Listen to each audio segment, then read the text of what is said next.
Travis, my good self. The story of Jesus, as recorded in the Gospels, informs us that Jesus Christ was born among the Jews. That was his religion, his people. And a lot of people try to claim that he established the church, but he made it very clear he wasn't establishing something contrary to the Jews. He was fulfilling the Jewish religion. And so he was restoring the original church from which the Jews came from. And so, to liken it to Mormons, he was coming to restore the church, original church, from the great and abominable church, to use a type and shadow analogy. Caiaphas, the high priest of the Jews, is said to have ordered Jesus' murder, for example.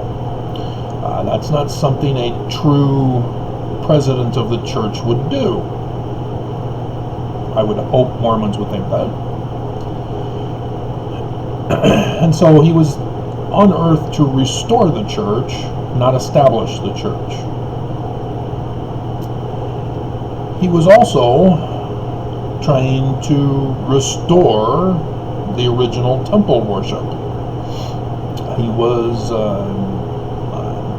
talking about the need to restore the temple, and talking to the people in terms of the temple rituals, as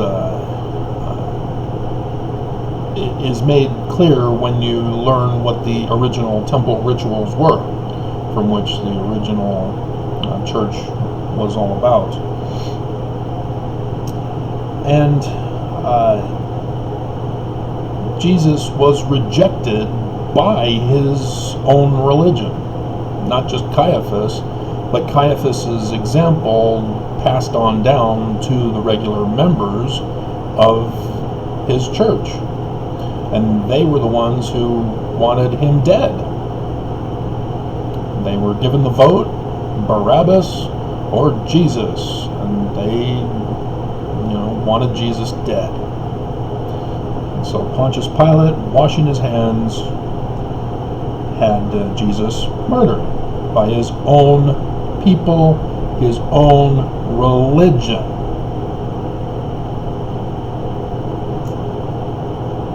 And then he had a transfiguration, the Mount of Transfiguration, where Moses and Elijah appeared,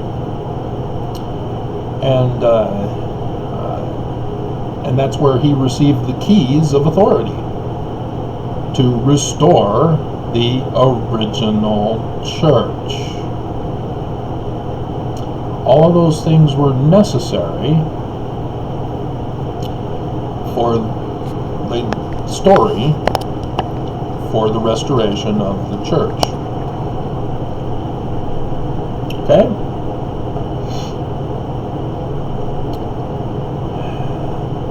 Then Joseph Smith comes along. He's a real person.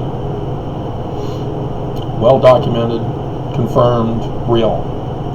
He's not some figment or fictitious character of history. He's real.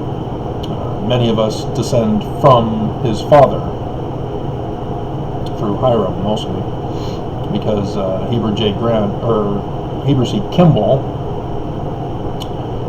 took Hiram's wife and son, Joseph Fielding Smith Sr., to the Salt Lake Valley. And so Joseph Smith was likewise. He wasn't establishing the church.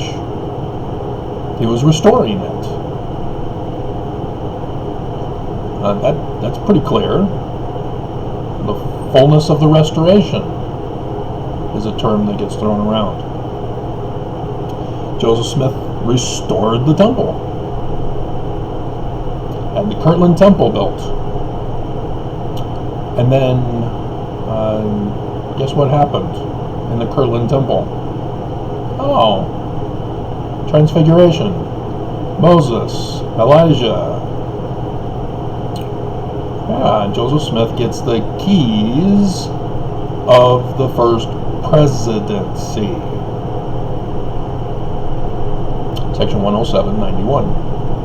The Kirtland Temple is in 115 with the visits. And Joseph Smith was rejected by Mormons. He constantly was having to correct Mormons who were wanting to go their own way, who were wanting to change the church. And several sections in the Doctrine and Covenants cover this. He chastised Newell K. Whitney, or Newell K. Knight. Which one was it? In section 117?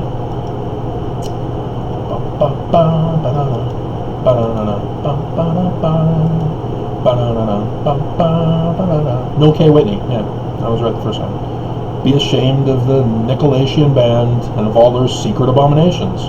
He knew about the secret combination that was in his church. And so there were Mormons in his church that were forming a secret combination to murder Joseph Smith. And there's an unpublished section of the Doctrine and Covenants that he prophesies that this secret band are going to murder him. 19 July 1840 B. So yes, Joseph Smith was wrongfully accused because there was an enemy organization within his church seeking to overthrow it and take over, just like with Jesus. And so you can see Joseph Smith is somewhat of a archetype of Jesus, a fulfillment, shall we say, if the Gospels happen to have been apocalyptic literature, for example, rather than literal history. Because everybody assumes that the Gospels are literal history. I don't know of anybody who thinks that they're apocalyptic literature, like the book of Revelation. And so,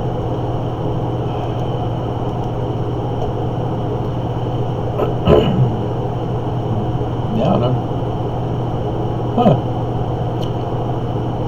So it's kind of interesting that in the Book of Mormon, we'll wrap up, this is a quick video for you. 2 Nephi chapter 3.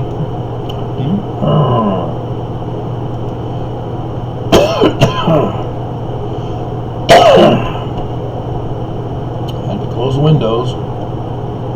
Getting too hot outside. There's a passage in which Joseph of Egypt is referred to as talking about the same exact content that Deuteronomy chapter 18 is talking about, which is covered in Acts chapter 3?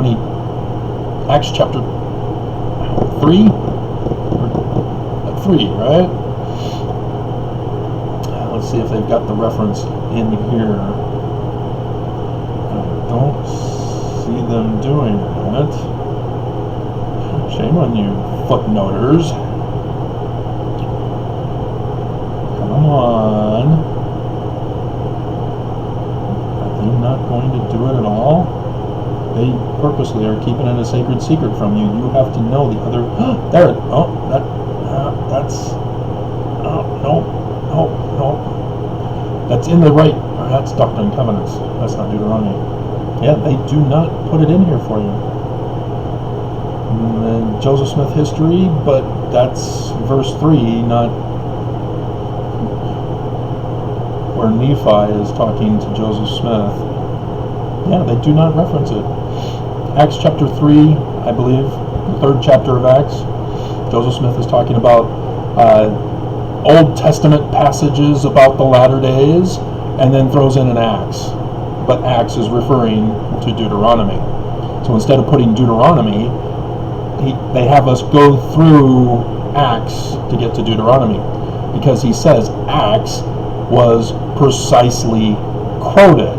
So there's something different in Acts than in Deuteronomy 18. I wonder what that word could be. And so yes, Joseph Smith history also talks about this as well. And so it's a choice seer rather than prophet from Deuteronomy will I raise up out of the fruit of thy loins, and he shall be highly esteemed among the fruit of thy loins until they murder him. And verse 9, and he shall be great like unto Moses, whom I said would I raise up unto you to deliver my people, O house of Israel. But that's somebody different than verse 10, and Moses will I raise up to deliver thy people out of the land of Egypt. There's three people being talked about here. There's Moses, there's the Deuteronomy Moses, a man like Moses, and then there's this seer spoken of by Joseph of Egypt, who says in verse 15, and his name shall be called after me, and it shall be the name after the name of his father.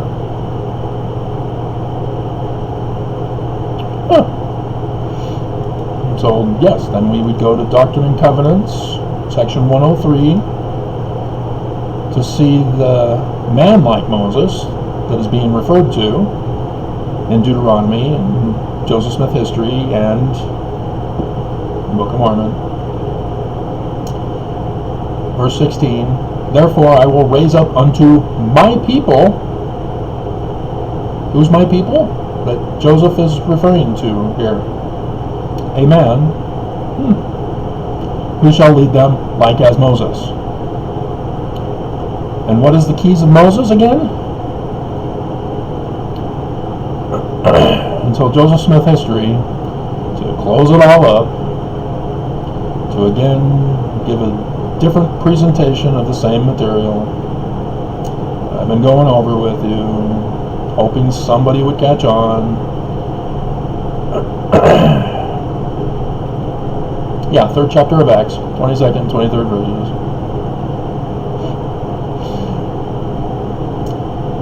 He says that that particular prophet, a man like Moses, who is exactly like Joseph Smith, who is a future Mormon yet to come, is it, or is it now? I wonder if anybody has found anywhere in scriptures of a precise star date. I wonder if John in Revelations chapter 12 or 19 have specific star dates that we may know the first and last years of the latter days. I wonder if there's anybody out there who's done videos on this. But that prophet was Christ.